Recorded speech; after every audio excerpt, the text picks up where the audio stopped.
Hey everybody, I'm Andy Ostroy. Welcome to the Back Room. In our nation's 246-year history, there has never been an individual who is a greater threat to our republic than Donald Trump. He tried to steal the last election using lies and violence to keep himself in power after the voters had rejected him. He is a coward. A real man wouldn't lie to his supporters. He lost his election, and he lost big. I know it, he knows it, and deep down, I think most Republicans know it. Lynn and I are so proud of Liz for standing up for the truth, doing what's right, honoring her oath to the Constitution, when so many in our party are too scared to do so. Liz is fearless. She never backs down from a fight. There is nothing more important she will ever do than lead the effort to make sure Donald Trump is never again near the Oval Office. And she will succeed. I am Dick Cheney. I proudly voted for my daughter. I hope you will too. Can I say I love Dick Cheney? Is that okay? I'm sitting here with our engineering team and my co-producer, Maddie Rosenberg and Jen Hammoud. Can I say I love Dick Cheney? For that. Can I say I love Dick? I probably shouldn't say that, right? I think that's better. That's taking it a little off in a whole other direction. But I do love Dick Cheney. I mean, as a dad, I have 3 daughters, and so I identify with him on so many levels. Obviously, he's very protective of his daughter, but he's also protective of this country. And the whole Cheney thing is just, it's so surprising and surreal on so many levels that in 2022, we are literally sitting here on the precipice, possibly, of people in Wyoming getting rid of Liz Cheney because they love Donald Trump. I mean, that just makes absolutely no sense in a rational, sane world. And I've had conversations with fellow Democrats, and people who follow me on Twitter know that I've been very supportive of the Congresswoman, because I just got to say, I don't give a shit what her policies are, what her positions are. I mean, if we become a dictatorship, it doesn't matter who's pro-choice and who's pro-life. None of that matters. There's only one issue right now that matters, and that is holding those accountable who were criminally involved for the January 6th insurrection, the attempt to overthrow the government and turn us into a Trump-led autocracy or dictatorship. And she is one of 2 Republicans, notably, who are standing up with Democrats to defend this country, and for people not to be unable to sort of separate her views from what she's done in terms of putting her career and her life on the line, to stand up not only to Trump, but to stand up for America and the rule of law and the Constitution and ultimately our democracy. Is just stunningly ignorant to me and small-minded. I have personally been in touch with Liz Cheney. I've communicated with her and her team, and I'm trying to get her on our podcast sometime in the next 2 weeks before her August 16th primary. Because of what I just said, and I want to talk with her about the campaign and how important that is. I want her to win, and I'm not ashamed to say that. And I think people who just take the opposite position are just incredibly myopic, really missing the big picture. There is a big picture here. Okay, you grow up, you hear this term big picture your whole life. The big picture, the big picture. The big picture is saving our democracy. Okay, so nothing else matters. And I've said this to other people many times. Maybe I've said it on the podcast, but like if somebody robs your house and smacks your kids, and then a week later you're in a dark alley getting the shit beaten out of you by 5 guys, and that same robber happens to walk by and offers to help you, you're not going to say, hey, I don't want your help because you robbed my house last week and slapped my kids. You're going to deal with that later. That's what we're talking about here. She's in a dark alley with us, fighting against thugs to save our democracy. And we owe her a debt of gratitude. Whether she wins or loses in 2 weeks, it doesn't matter. The history books are going to reflect her heroism and her patriotism, her selflessness, which doesn't seem to be popular these days. People, especially in politics, seem to be incredibly selfish, and she's not. So I'd love to get her on to talk about her campaign and also the work she's doing on the J6 committee. And so hopefully that'll happen in the next couple of weeks. Donald Trump seems to, with each day that passes, seems to be in just a boatload of trouble. So much has happened this week. And I got to say, by the way, I was away for a bunch of days. My son, Sean, got married to his lovely bride, Nina, in Cabo San Lucas, Mexico. It was unbelievable. The only part that wasn't unbelievable is the fact that Mr. Montezuma stowed away in my luggage. And so this week has been a little interesting. Enterologically, what would be the word? You got it. Okay. So I think you get the point on that. But it was great, and it was my third child to get married, and it was just incredible. And so, but so much else has happened this week. We can't cover it all, but Trump lawyers are now advising their client that it's likely he's going to be indicted. And this is something I've been saying for a long time, and I think we're seeing the to quote Spiro Agnew, the negative nabobs of the nattering nabobs of negativity on Twitter and in the media and elsewhere who've been frustrated that Merrick Garland and the Department of Justice seemingly wasn't investigating Trump, and he's never going to be indicted, and he's not going to be held accountable, blah, blah, blah, blah, blah. Well, that chorus has pretty much silenced from what I can see, because every single day it looks more and more like he is going to get indicted.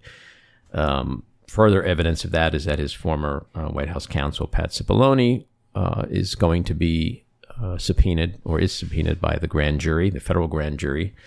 And so once you get beyond the 800 indictments and convictions and whatever from the people on the ground, when you start bringing in people like Cipollone, who are now above that and close to the Oval Office, it's clear that Trump is being investigated. And it's going to be very hard, I keep saying this over and over again, very hard to imagine that he won't be indicted with everything we see and hear and now know. Alex Jones, or should I say Alex Jones? Alex Jones, who's a bigger pig in this world than Alex Jones? I mean, what a sexist, racist piece of shit, huh? That guy was just, he was, in his trial against the lawsuit filed by the Sandy Hook parents, I think Scarlett Lewis and Neil Heslin, their son Jesse was killed in the mass shooting 10 years ago. They filed a suit against him because he basically said Sandy Hook didn't happen. It was all fake. And then he would go on and tell his millions of listeners over and over and over again that it was all fake. Well, great. They sued him and they won, and a jury just awarded them $4 million in compensatory damages. There's going to be another little trial that's happening right now where they're going to decide on punitive damages. Punitive damages is where a court finds that the defendant's behavior is especially offensive.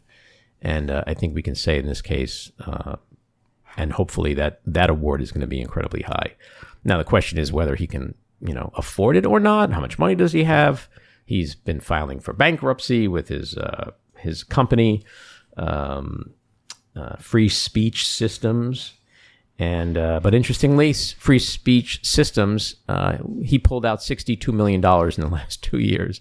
So, yeah, they have no assets, but he's got them. So, and then the other thing, too, is that they've requested his texts for the last 2 years. And he was I don't know if I want to say he was an architect of J6, but he was certainly in the room with all the architects, from Roger Stone, everybody else. So, that could be a real smoking gun when they take a look at what's in there and what his involvement has been, and in particular, and more importantly, who his involvement was with and what they knew and what they orchestrated. This morning, I walked over here and I was listening to the news, and there was a jobs report that came out, 528,000 new jobs, which is twice what the economists had predicted. And I got to say, the Great Recession of 2022, it's a doozy. I mean, think about the recession we're in right now. There's been almost 1 million jobs created in the last 2 months.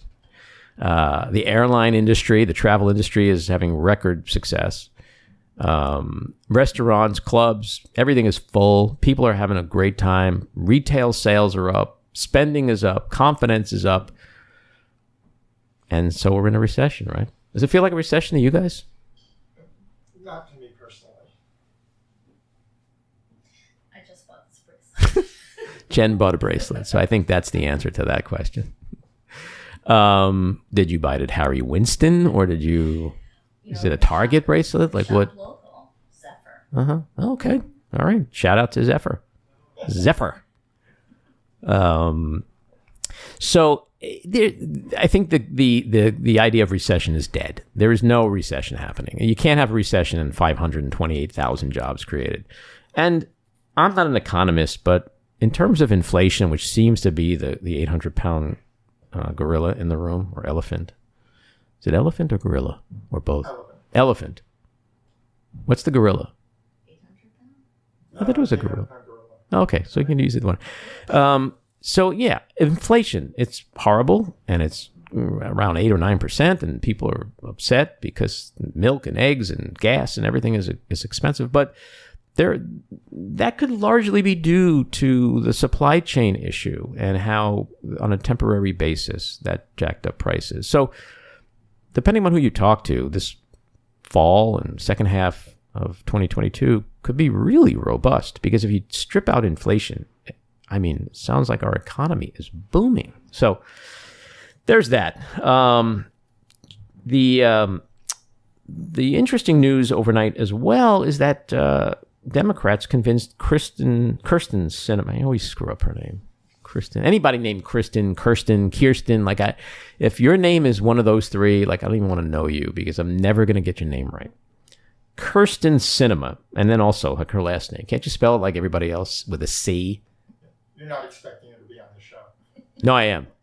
To talk about her name. That's all I want to talk about is her name. Like, why was she born with that name? Or so she signed off on the Inflation Reduction Act of 2022, another major accomplishment that's going to go in Joe Biden's hat, which of course will drive his approval down even further, because that's what's happening this year. The more he does, and the greater the economy, et cetera, the worse his approval ratings are. Not as high as Trump's, by the way, because maybe people do like the idea of injecting bleach into their bodies. So the Inflation Reduction Act of 2022, it basically increases taxes on corporations, provides for greater healthcare access, and provides new spending to mitigate climate change. Chuck Schumer, who probably has to be really tired of dealing with Joe Manchin and Kirsten Sinema, he said in a statement, quote, "The Inflation Reduction Act of 2022 will make a historic down payment on deficit reduction to fight inflation, invest in domestic energy production and manufacturing, and reduce carbon emissions by roughly 40% by 2030. The bill will finally allow Medicare to negotiate for prescription drugs and lower healthcare costs for millions of Americans. And additionally, we have reached agreement with Biden and Pelosi to pass comprehensive permitting reform legislation before the end of this fiscal year." And he urges all senators to vote for it. I mean, this is a massive bill. It's like the biggest amount of money spent on climate ever. It's amazing. And what they had to give up to Sinema was the carried interest provision in the tax law, which out of a $bazillion bill, I think it amounts to like $15 billion. So it's really nothing they gave up. And for those of you who don't know what the carried interest provision or loophole is, it's just pretty much where hedge fund guys get to make a lot of money, like capital gains and stuff, and they get taxed at a much lower rate than it would be for earned income. Kansas.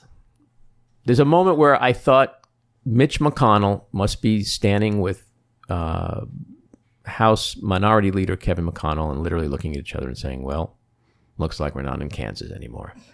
Because if you're a Republican or you're a conservative or you're a pro-lifer, Kansas was not your friend this week.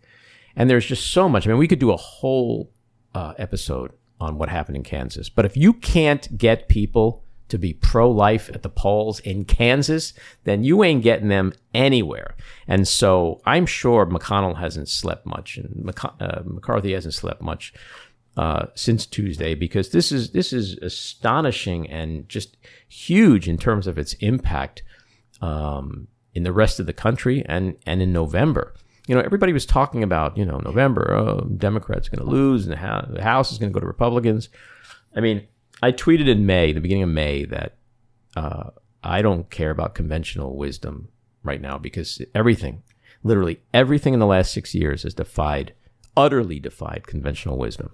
And now, all of a sudden, this notion that Republicans are going to win the House, not such a sure thing anymore.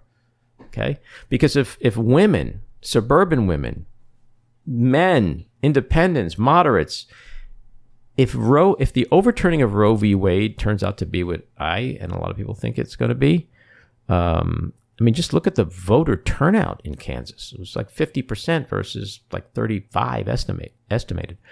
If that kind of wave spreads across the country on November 8th in terms of the House elections and Senate elections, Democrats could easily pick up seats in both chambers. And so this was huge. It sort of reaffirms the thinking that, the polling, 2/3 of America supports Roe v. Wade and didn't want it overturned.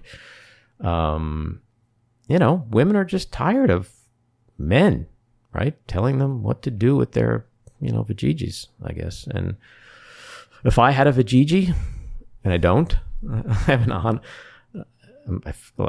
with 3 daughters, I'm like an honorary woman in my mind. So I'm very sensitive to the needs and rights of women and all people. But like, I don't care politically who you are. If you're a woman and this doesn't just piss the shit out of you, like, and you don't go into the polls in November and say, get to stay out of my pants, like, versus inflation. Like, can you imagine like a woman, any woman or a man married to a woman, or a man as a mother and sisters, or anybody with a half a brain and a desire to have privacy and rights, who thinks inflation is more damaging to this country than taking away people's rights? Because once they start with Roe, then it's contraception and gay marriage and interracial marriage and God knows what. So I'd happily continue to pay a little more money for eggs and milk and gas if the women in my life and the people in my life had the rights that they deserve, the inalienable rights that Republicans want to take away from them. So keep an eye on what happened in Kansas. See if that's going to, if there are going to be other referendums in other states, and how that's going to go. But I think Kansas is a real bellwether in terms of what we can expect nationwide. And then the last thing I want to get to is Tuesday's elections. Real quick, without getting too much in the weeds, everybody was like, all right, what's going to happen with the Trump freaks and the moderates? And it was kind of a mixed bag. Depends on what state. There was Michigan and Arizona and Missouri and elsewhere, the Kansas referendum. Democrats put up money to bolster the chances of the freaks winning. They got lucky some places, like with John Gibbs in western Michigan. Trump was very successful in Arizona. I think we're still waiting on the Kari Lake results. And I realized last night that Kari Lake has blocked me on Twitter, which made my night. Anytime I can just tangibly know that I've gotten under the skin of a Trumpster, that's very satisfying. Not as satisfying as back in the day when Don Sr., Don Jr., Ivanka, and Eric all blocked me. That was really like a badge of honor for me. Because to know that the nonsense that I tweet got to them and it upset them, and they're like, well, we're going to block Andy Ostroy. Like, Okay. I'll take that. That my name was somehow on some level, like in the Oval Office with the Trumps. All right. I'll take that. So I don't know if we can, I don't know, Maddie, maybe you or Jen, you have a sense of what happened Tuesday in terms of how you can read into what's going to happen in November. But it didn't seem like we got anything out of it that truly is a real indicator. Yeah, I think it's a mixed bag. And I do think the Democrats have to be careful what they wish for when you support a nut job, because a nut job could also win. Yes, we've seen that. Yes. I mean, it's history. So you're saying it's a risky strategy? Really risky strategy. Really risky strategy. Yeah, Democrats, you should, Jamie Harrison, you should at the DNC, you should take note, because they could win. Yeah. And if they do, it will be not a win this time for this primary. It'll be... Yeah, I mean, on some level, I get it. It's like, you're going to run against someone. Why not run against the one you think you could beat? And if that person is someone you can then support financially to increase that chance, great. But on the other hand, there's something incredibly hypocritical about saying, if this person gets elected, our democracy is in peril, and then you're sending checks to support them. I mean, just think about 2016, when there were a lot of Democrats who thought Trump was a fantastic candidate to run against. Yeah. And look how that ended up. Oh, man. We're still talking about fucking Trump. Isn't that just amazing? Here we are, 6 years, 2 impeachments, pussy grabbing. I'm in love with Kim Jong-un. Like, just go down the line. And he's still here. Still viable. We're waiting for his announcement to run again. Like, I don't know. It just seems like the world is truly upside down. Yeah, he occupies our minds more than anyone in history. What a shame. What a shame. And I'm going to circle back to Liz Cheney. Like, the further proof that the world is upside down is that I love the Cheneys. I don't know what else to say. I love the Cheneys. Yeah, absolutely. I don't love their policies. All right, before you start sending us emails and ridiculous messages, I don't love the policies. I love the defense of democracy. Okay, that's all we got before we get into our interview. I am truly excited about our guest today. She is Nikki Fried. She is currently the Secretary of Agriculture in Florida, and she's campaigning to be the first female governor of that state. She faces off August 23rd in the Democratic primary against former governor and current Congressman Charlie Crist, he of the very white hair persuasion, also very white persuasion. And he's a former Republican. I think he switched about 10 years ago. And, by and large, I can live with someone like Charlie Crist compared to the lunatics today. But I think Florida definitely needs a governor like Nikki Fried. She's a former public defender. She's a child welfare and LGBTQ rights champion and marijuana legalization and clean water advocate. Nikki Fried, welcome into the back room. Well, thanks for having me. Likewise. So my first question is, right now politics seems just utterly toxic and insane. And as Secretary of Agriculture, it's a pretty safe-ish, you're not in the boxing ring the way you have now entered. Like what has made you decide to sort of leave that semi-state of normalcy to jump into the chaos and run for governor in Florida? I get asked that question quite a few times a day, because at the end of the day, we need good leaders. We need people that actually care about the people. And regardless of what side of the political spectrum you are, right now, our country in our state has become so polarized. And so if we don't let people that are willing to step up to the plate, willing to say, look, at the end of the day, it's about the people. And if we don't have good people running for office, then the extremes win and nothing gets accomplished. And so I wake up every single day saying, what can I do for the people of our state? What can I do to help to make sure that we are looking forward to making sure people's rent is lower, making sure the affordability crisis is under control. And if I'm not willing to do this and willing to put myself out there, I'm afraid of the outcome for people that are not so open-hearted of what is. And so that's a very selfless explanation, and good one, and one I personally subscribe to myself, because that's what politics is, and that's what serving is. You can't look at it as anything but just sacrificing all that you can do outside of politics to be in politics. So give us the highlights in terms of what makes you think you are best prepared to serve as governor.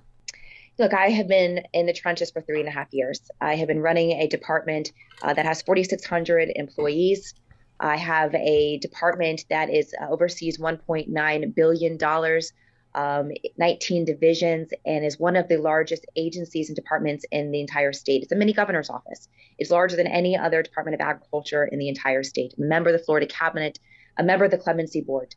So full well know that we are ready day one, understand all of the nuances of the budget, of the executive offices, and know that somebody like myself, who has been not only an elected statewide officer, but my time as a past public defender, managing an agency, managing a division at the public defender's office, has gotten me ready for this job. And I've been preparing for this my whole life, from my time back even in high school when I was doing community service hours and running organizations back in high school, to being student body president at the entire University of Florida.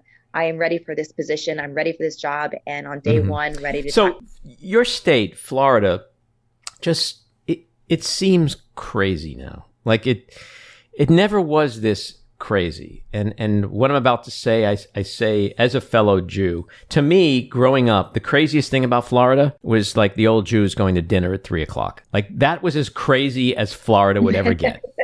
Now there's like a whole other like next level of craziness. And obviously that starts and perhaps stops with DeSantis and his crew, but there was a moment where like everyone was saying Florida's flipping blue, it's going to be blue, blah, blah, blah. And over the last several years, it has gone so far to the right and almost become this like little, petri dish of neo-fascism and seems to be getting worse every day. So my question is, what happened to Florida? When did it take a turn? Why did it take that turn? And is it ever going to turn the other way? Well, first of all, it's definitely going to turn the other way. And everybody has to remember, I just won in 2018 as Commissioner of Agriculture, a position that Democrats haven't taken in decades. A female has never been even elected to this position. So this state is not red. It's just so much of the narrative, so much of the rhetoric that is out there. The fact is, Ron DeSantis only won by 33,000 votes out of 22 million Floridians. So the fact is that he's making the headlines. He's controlling the narrative on the national level, on the state level. So that's what people are thinking. But at the end of the day, he has gone so extreme, and the pendulum has gone so far right that it only can come back. Because you're right. I grew up here. My parents grew up here, and things were never like this.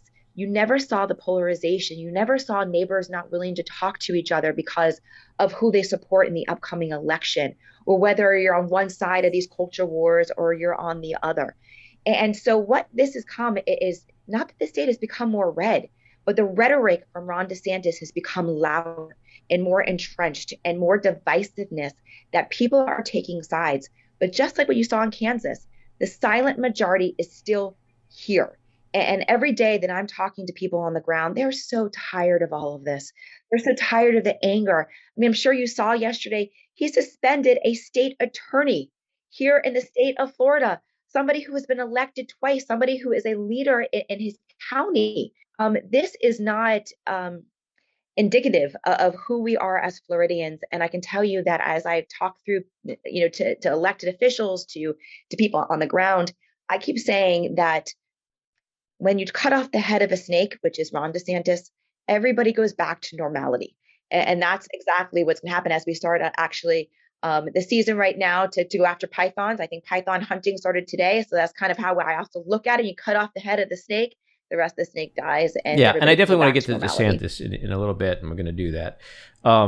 If a state is not red and it's not blue, that means it's purple. So would you say Florida is a purple state?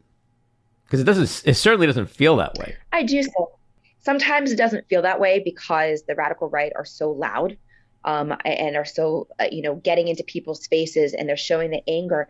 And I've talked to Democrats and independents too that feel like I can't voice my opinions because my neighbors may actually come and yell at me. Or I can't put a sign on my door because I'm afraid of somebody coming and vandalizing my home. And so you're seeing a lot of that just aggression that's coming from the radical right. You're not seeing it from the rest of the state. So the state is still purple. While the Republicans right now have a little bit of voter advantage as far as the those that have been registered to vote, but the independents in our state is still close to almost 1/3 of those that are registered. And those are the ones that actually make or break an election, whether they break to the right or break to the left. Is really how. Now you're right, and in a lot of what you're saying, and in fairness to Florida, the divisiveness and the toxicity that you speak of is, prevalent throughout the country. It's not just Florida. But interestingly, and I'm trying to remember from the last or recent elections, but Miami-Dade, that's been not predictable in terms of turnout and how they voted. And so we see little moving of needles like that make us question, is it really a purple state, or is it moving more and more to the red? But I want to ask you, in your, as someone running for governor, what are the key issues for Florida right now? I know you speak a lot about the affordability crisis and rising rents and property insurance and so forth, gun reforms, et cetera. But what do you see as the big issues right now? Yeah, just to kind of go off really quickly on what you were just saying too, dealing with Miami-Dade, I also want to put things into a little bit of a perspective for 2020, because we saw, yes, Miami move. And I'm born and raised in Miami, so I understand the culture of Miami. I understand the complexities of Miami. But what you saw in 2020, that the Biden campaign wasn't here.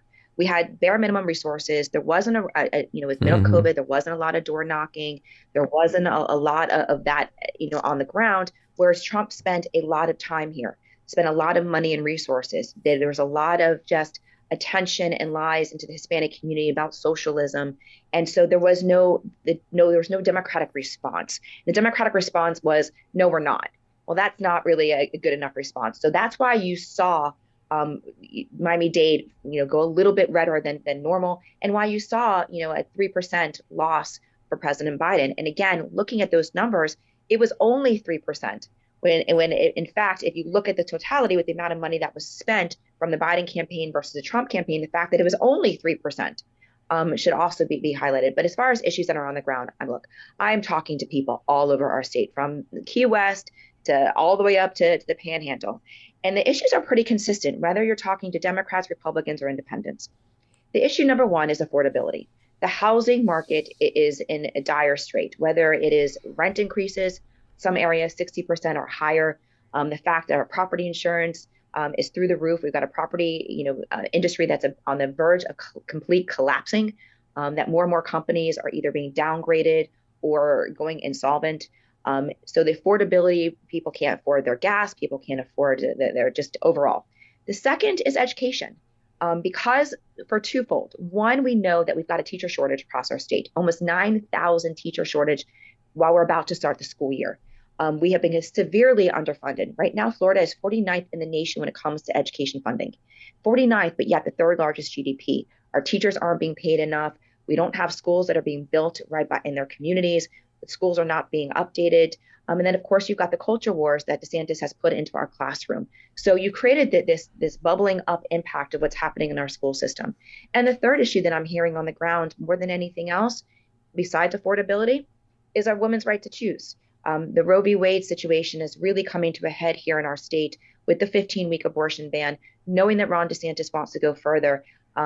This is a main concern because we also know that based on the Supreme Court decision of Dobbs, that they laid out a game plan, that it's not just, women's reproductive health care. It's potentially, contraceptives. It's potentially LGBTQ plus, and so all of those things are really making people on our state very tense, very nervous, but mobilizing people to get. And so the with polls. Roe v. Wade and Florida in particular, back in the spring with HB 5, which DeSantis signed, which is the 15-week abortion ban, which I think a judge overturned or halted the ban early last month, right? So where does that stand? Because I think, Article 1, Section 23 of the Florida Constitution states, quote, every natural person has the right to be let alone and free from governmental intrusion into the person's private life, except as otherwise provided herein. Now, in previous rulings, Florida Supreme Court found the right to abortion within that right to privacy.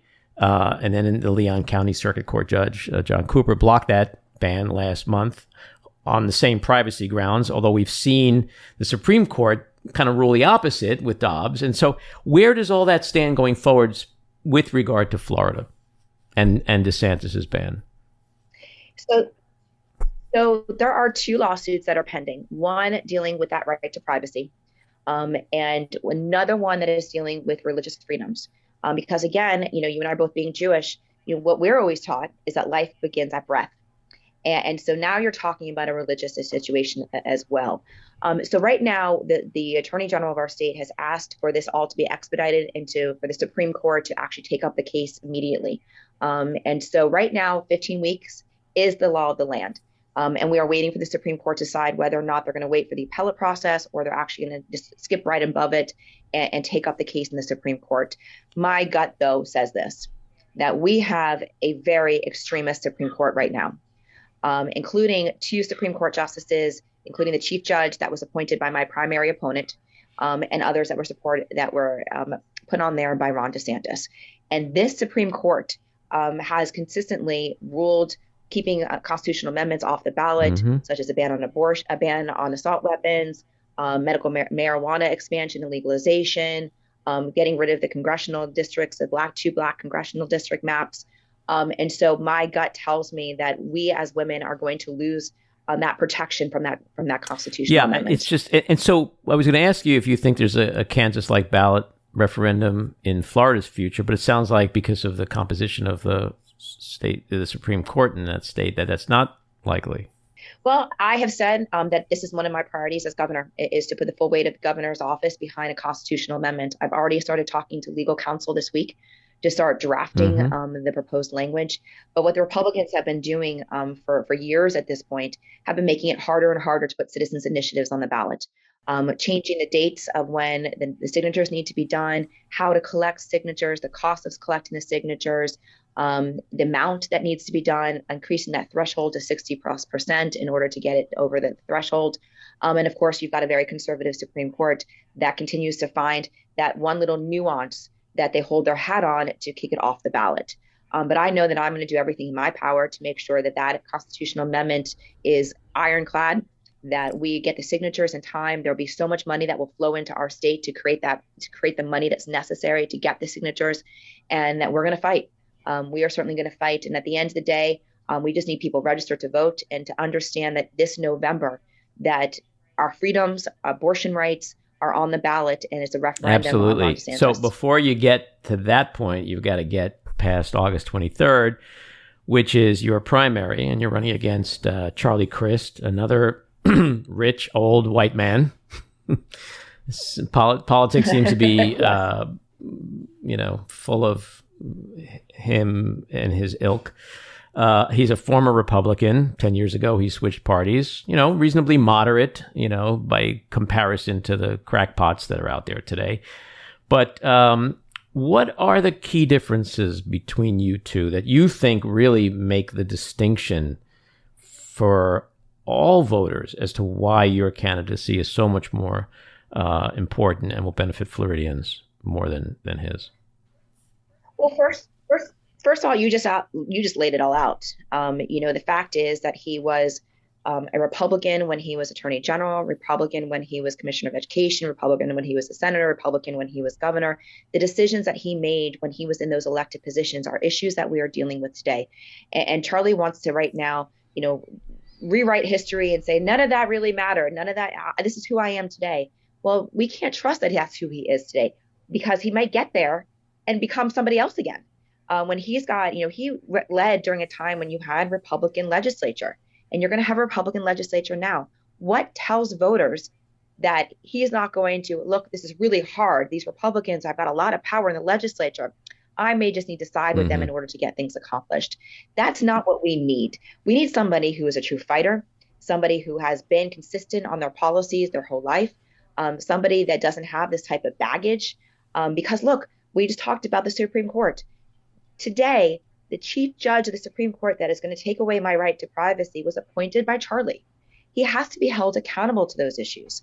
And at the end of the day, Charlie has run for office 7 times, and losing 3 of those times as a Republican, as an independent, and as a Democrat. This is not a time when we can hope that this is a different outcome. We need to make sure that we put somebody in there who has the chance to actually win. Charlie will give the largest defeat to Democrats if he ends up being the nominee, and we have to win. So as the only one who's been able to win as a Democrat, the only one who's been consistent on her policies, somebody who's in the trenches fighting every single day for what is right. I don't placate. I answer questions. You can watch any of Charlie's interviews, and I don't even know what he says half the time because he tries to go in and out. People are tired of career politicians. People are tired of somebody getting up and saying, oh, which way should the wind blow today of where I am on a decision? They need consistent leadership. So he just sent out a mailer in which he accused you of being, quote, a Republican lobbyist and pals with accused sex trafficker and truly despicable subhuman Matt Gaetz. Your response? My response is Charlie's desperate. You don't put out that type of mailer and spend a lot of money if you aren't losing. And so, look, at the end of the day, he knows that I'm not friends with Matt Gaetz. I have said that on more interviews and more in situations that I know Matt. Of course, we all know Matt. We all were in Tallahassee together. Everybody knows I was a government consultant. Of course, I know Matt, and of course, I came from the marijuana industry. But at the end, what his actions are despicable, are deplorable. I don't talk to Matt. I don't support Matt. And so for Charlie to make these false accusations when he know that they are not accurate.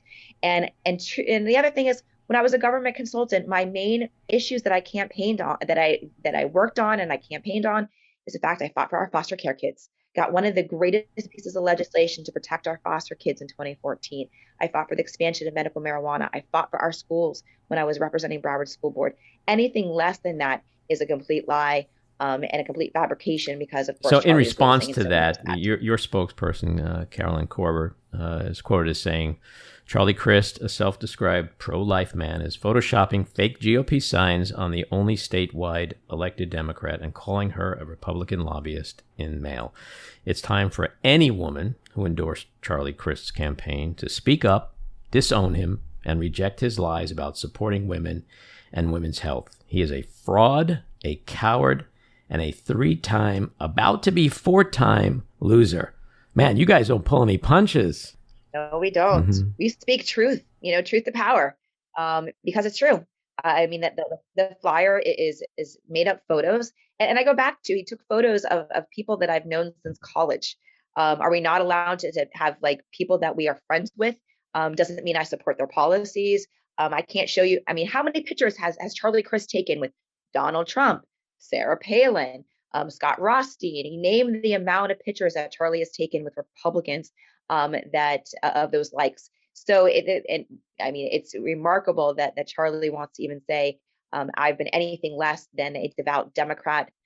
Everything that I have fought for, and as I was in college, was fighting for women's rights to choose and fighting for women in leadership positions. Charlie was a Republican senator holding up chains to put more Black and brown people in prison and chaining them up, which is inhumane. You've called Ron DeSantis, quote, an authoritarian dictator who is borderline fascist. My only question to you is, borderline?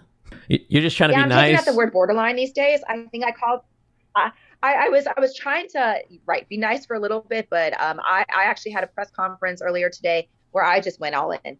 He is a dictator. He is fascist, and he is a tyrant. And every single action that he has taken it shows that. I first said this in 2020. I was the first person to call him a wannabe dictator. And everybody was like, oh my God, did you just call the governor of the state of Florida a dictator? And in 2020, this is when I said this. And unfortunately, every single day, he continues to back up those claims, between taking power away from our local governments, stripping elected officials out of their offices because they don't agree with his positions, taking away power from the cabinet, taking power away from the legislature, taking power away from the courts, consolidating power, taking away people's rights to vote, freedom of speech. I mean, the list goes on and on and on. And I need the people of our state and our country to wake up. This is the most dangerous guide to democracy than we have seen in American most recent history of our nation. And this is somebody that everybody needs to be on guard with. If you dare cross him, he's going to take you away from power. He is going to have revenge. That is what you see in the Latin American countries, and what you see in Russia and other countries that have dictators and communist control of their states and their countries. This is what Ron DeSantis is doing. If you don't agree with him, you're on the chopping block. If you don't support him, you're going to be getting your rights taken I think away. he's a small-minded, intellectually dishonest, sexist, racist, homophobic, xenophobic, hate-spewing, dangerous dictator wannabe, which is what I always talk about with him and his hero Trump. I think he's pure evil, and I think he's Trump in wolf's clothing, which makes him more dangerous in a way than Trump, because Trump is just a freaking buffoon who speaks from the hip based on ego and the moment, and DeSantis is very calculating, and he's learned. I think he's learning from Trump. He's taken all the good stuff, and he's not doing any of the bad stuff. And so he's, like you say, he is more dangerous, and he is, I think, ultimately potentially more productive and successful. And as you said earlier, he suspended State Attorney Andrew Warren yesterday for refusing to prosecute violators of the state's abortion ban. And he called Warren, and this is the thing about DeSantis and those like him that really annoy me, is that he called Warren, who is also Jewish, Soros-backed. Is this not so thinly veiled anti-Semitic trope just another example of the fascist behavior? Yes, of course. First of all, Andrew Warren is one of the most upstanding leaders that I have ever come across. I have gotten to know Andrew since my time in office, and he is somebody who rolls up his sleeves and gets the job done. He works with our sheriff's office. He works with our local police. He works with the other side of the aisle. He works with our public defender. And he is truly a pillar of leadership in that county. And the fact that he came in and stripped him of his authority and his power, because as a state attorney, you have the discretion of which cases you bring forward. That is literally your job. Just like Merrick Garland is going to have a decision to make whether or not to prosecute Trump. That is a decision that Merrick Garland is going to have to make. And the fact is that, right, to bring up Soros, and again, another Jewish, donor. I mean, I don't know Soros, and I don't, but regardless, but the fact to have brought that into this conversation, to say that he's another backed, Soros candidate. And the funny thing is he keeps talking about, I saw some article or some email yesterday talking about, outside state dollars, billionaires that are supporting, Andrew Warren. Can we talk about the 42 billionaires that live outside the state of Florida that are giving money to Ron DeSantis? Yeah, it's all code. That are extremes. It's so obvious when they say these things. It's just code for Jew. Andrew Warren, Jew, period. And that's correct. That speaks to, the millions of people out there who may not join the Oath Keepers or the Proud Boys, but think like them. And that's what gets them to the polls. We had Nazis. We've had Nazis marching in our streets in Florida. I've seen the twice in videos, Orlando, in Tampa. In Tampa a week and a half ago, we've had propaganda that are going out to Jewish communities all in South Florida and Central Florida. And we have a governor who has said nothing, absolutely nothing. I had to go back to Tampa the day after those Nazis were out there and denounce them. And I have asked Ron to join. Yeah, he won't do it. That this should not be a Democrat-Republican issue. and he won't do it. So what does that say? And I have a very clear message to my Jewish colleagues out here that I've had conversations with that think that Ron DeSantis is great. He is great for Israel. He is great for making sure that our voucher programs. But at the end of the day, if he's not willing to stand up for us, denouncing Nazis, I don't care how great he is on Israel. I don't care how much money he's giving to our private schools through the programs. If the fundamentals of who we are as Americans and who we are as Jews, we don't feel safe in our state. Well, the message seems to be getting lost on our fellow American Jews. And that message is, we don't live in Israel. We live in the United States of America. And while we can sympathize and support and, down to our hearts and core, want Israel to be thriving and successful and defending itself, this is where we live. And what's happened in this country in the last several years is not good for Jews or minorities or people of other genders. It's just, that's the focus that people seem to be, that seems to be getting lost on people. But my last question to you is a bit of a departure. I'm a big music fan, and I think music is the window into our souls. And so I want to know Nikki Fried's top 5 musical artists, because that'll tell us who you really are. Well, I'm very eclectic. So let's go off with nice. Grateful Dead. And then I got a little classic Pink Floyd rock in so there, far. and Zeppelin. You're on a roll. Yeah, classic rock. A little, then I'm definitely like an Eagles fan too. But then Halsey is also got to bring it into the 2020s. That's 4. You got one more. So I'm all over the place.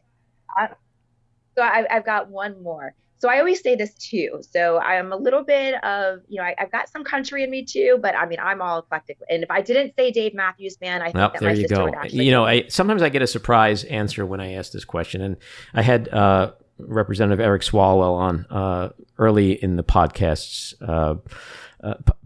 back in June, I think. And his first response was Taylor Swift.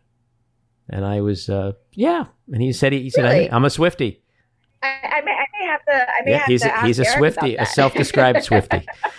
Nikki, thank you so much for coming on. I just want to say that I have 3 daughters. I believe in women and what they stand for and how they could help change this world. And if it was up to me, women would control everything. So I'm rooting for you down in Florida. I think we've had enough of old rich white men. It's time for women to be in state houses and governors' mansions and the White House, et cetera, et cetera. So good luck to you. 23rd, we'll be rooting for you, and we hope you'll come back at some point. Absolutely. Well, thanks for having me on today. So there you have it, episode 10 in the can. We'd love to hear your thoughts, so leave us a message at 845-307-7446 or email us at backroomandy@gmail.com. And you can follow me on Twitter at Andy Ostroy. Thank you, Maddie Rosenberg, Jen Hammoud, Cricket Lengyel, Andy Hollander, and a big thank you once again to our guest, Nikki Fried. So keep your eyes on Washington, Hollywood, and your own backyards, and we'll hope you'll join us again next time. Have a great week.